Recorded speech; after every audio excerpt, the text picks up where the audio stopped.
UFC 275 Glover Teixeira versus Yuri Prochazka. Can Glover continue to prove all the doubters wrong by not only becoming the UFC light heavyweight champion, but becoming the defending UFC light heavyweight champion? Or will the rise of Yuri Prochazka continue and result in UFC gold in only his third UFC bout? My prediction is a Yuri Prochazka uppercut second round KO win. When Glover can close the distance on his opponents, grab a hold of them, drag them to the ground, and just start pounding away at them, he is, well, by definition, the best fighter in the world. So early on in this fight, I can definitely see Glover having lots of success here against Yuri. But obviously when he shoots, he's open to uppercuts, and especially with Yuri's guard down by his hips, his uppercuts are incredible and a great weapon that he uses. In his fight against Dominic Reyes, Reyes was standing up and he got absolutely brutalized by Yuri's uppercuts. So combining that with Glover shooting, if he times one correct, night, that will be all she wrote. And I do understand the memes for Glover, especially after the Thiago Santos fights, that the worst thing you can do against Glover is to drop him because then he becomes unbeatable.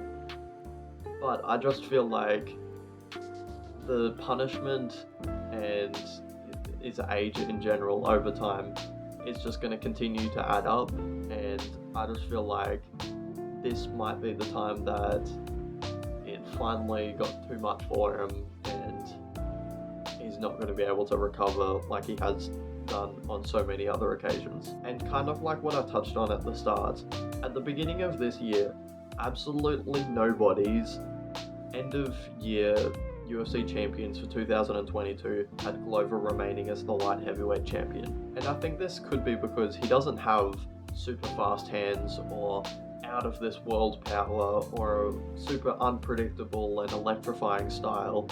For me, kind of like Derek Brunson, with the utmost respect, their style and the way they fight they just don't look that impressive from the outside viewing. And considering Brunson was just in a number one contender fight and Glover is the light heavyweight champion of the world, that means absolutely nothing because they're incredible.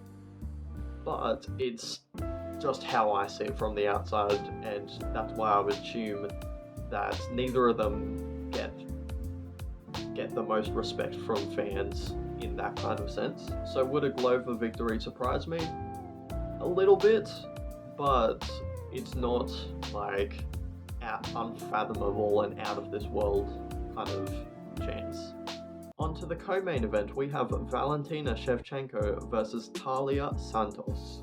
The pound-for-pound queen looks to defend her throne for the 7th consecutive title defense against a very strong opponent in Taila Santos.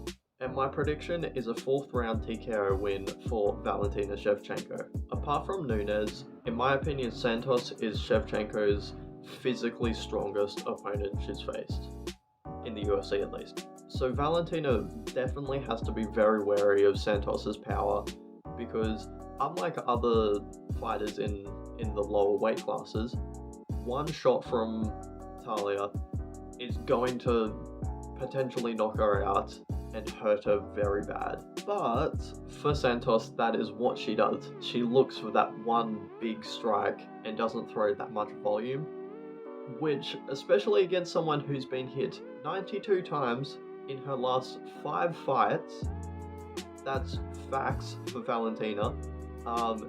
It isn't the greatest recipe to be looking for that one strike. So I think Valentina's speed and precision is just going to add up in the end and just be too much for Santos, and it's going to result in an outclassing TKO in the 4th, in my opinion. And my final prediction, we have Weili Zhang versus Joanna Jędrzejczyk. The rematch of one of the greatest fights in mixed martial arts history is here. Can it hold up to the high standards of their first fight? Probably not. And how will Weili bounce back after suffering 2 successive defeats to Rose Namajunas? And how will Joanna look after 2 years out of competition? Can't wait to find out. My prediction will be a decision win for Joanna Jędrzejczyk.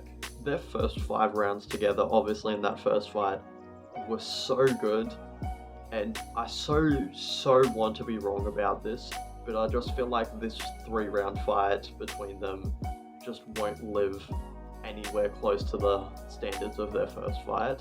I just feel like this fight is going to be a lot more technical, and both fighters are going to be a lot more selective with their shots that they throw.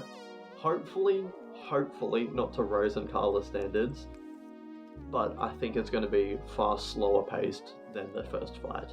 After 25 minutes against each other, both of them have showed, again to each other, that their highest pace and pressure wasn't enough to put either of them out.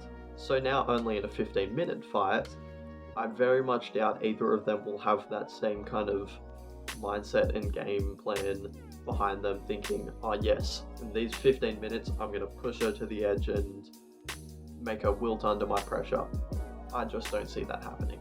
And I feel like a more technical approach will favour Joanna in the fight.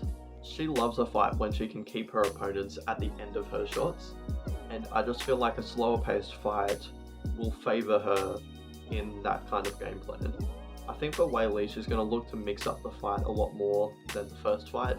I think she's going to try and maybe not even look to officially complete them, but go for takedowns, go to clinches and everything, just to kind of get Joanna to think a lot more about what she's going to do. But I just feel like Joanna has more and sharper tools than Weili, which I think could be enough to grab a decision win for her. And considering that Rosenkaler will never, and I very much mean never, have a trilogy bout because of their second fight, I think that Joanna will go on next to fight for the title, or Weili will fight for the title next, considering that I am wrong, and she does beat Joanna. The winner of this, I think, gets the next title shot as well. Ooh, 2 predictions in 1. Even though there's a lot more than 2 predictions here. But that's all I have. Boom.